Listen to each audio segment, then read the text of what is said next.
Ooh wee. Now this was a very spicy episode, guys. I gotta say, I really enjoyed today's episode or this episode of Rascal Does Not Dream of Santa Claus because we got a lot going on. So, without further ado, let's get into it. So, we start off with Futaba talking to Sakta about her dilemma. And I love how our boy is aware. He knows that the student that she has, Kasai, is interested in her, and he's been giving the most goo eyes like since the beginning of the season. And she doesn't know what to say. She still has feelings for Kunumi, the old friend that we saw a few episodes ago and that were friends in high school, but nothing came of it. And so she's able to do it, but it's also a conflict right there because it's her student. Don't necessarily want to get in trouble here, so she's kind of in a bit of a tight spot. And I feel for her. I do. Futaba is a character that I really enjoy, and I think as a supporting character, she adds a lot to Sakta's growth, and I like that. And so I like her around, so I feel for her because she doesn't need to be in a situation like this, but she's stuck, and I hate that for her. But moving forward, we see the Hijime, let's just call her Sarah because her name is Sarah. Sarah is, we get a little bit more about her. She's a character that I personally do not like. I'll be honest.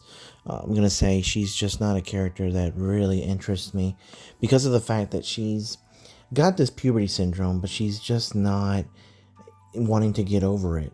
And it stemmed from the heartbreak that she had with Kasai, or Kasei, or whatever his name is.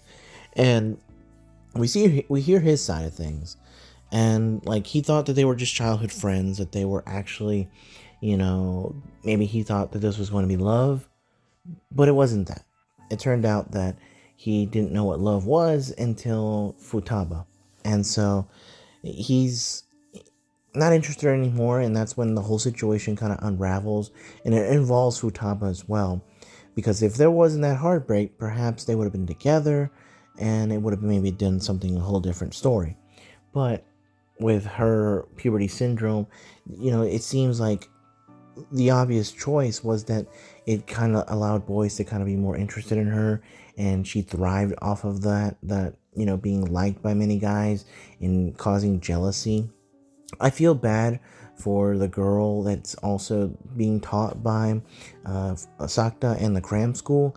I think her name was Yoshida or Yamada. I couldn't tell which one was which. I'll be honest with you, just because they're very secondary characters. But I felt bad for her because she just, that she likes the guy, and she's just very focused on her studies, and she doesn't want to maybe make a move.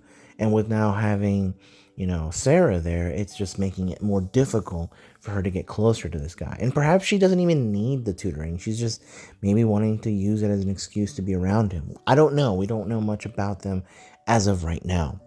But with, Sarah, she's wanting to know more about love. She actually has had the same dream as Sakta, as we've already talked about, but she wants to know more about what love is. In fact, when they were actually talking one day or in the evening, they had gone to this restaurant and they got coffee and she got a dessert, and she ran into a classmate and a boy that liked her who she had turned down 2 months ago, which is wild.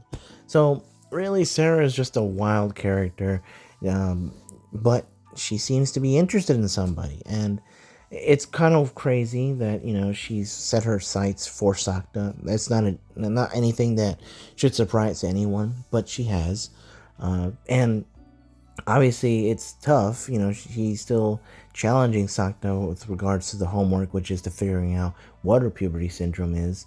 And he thought he had an idea, but it didn't work. And now he actually even runs into TOUKO, who actually doesn't give any answers. She was actually out there at the school trying to film some stuff, and she had no one to really help her out, and so he helps her. But also he had the ulterior motive to find out information, and it didn't work. She did tell him to, he offered himself as a cameraman, and she purposely picked the 24th, Christmas Eve at 4 o'clock, and we'll see if he actually sticks around. I don't like it. I think it's dumb, but hey, it is what it is.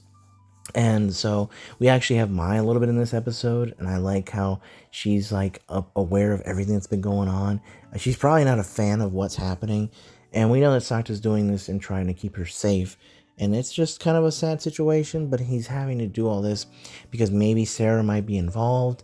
And I love at the last part of this episode, the setup that he tries to have, like, her basically kind of come clean, and she does want Sakta.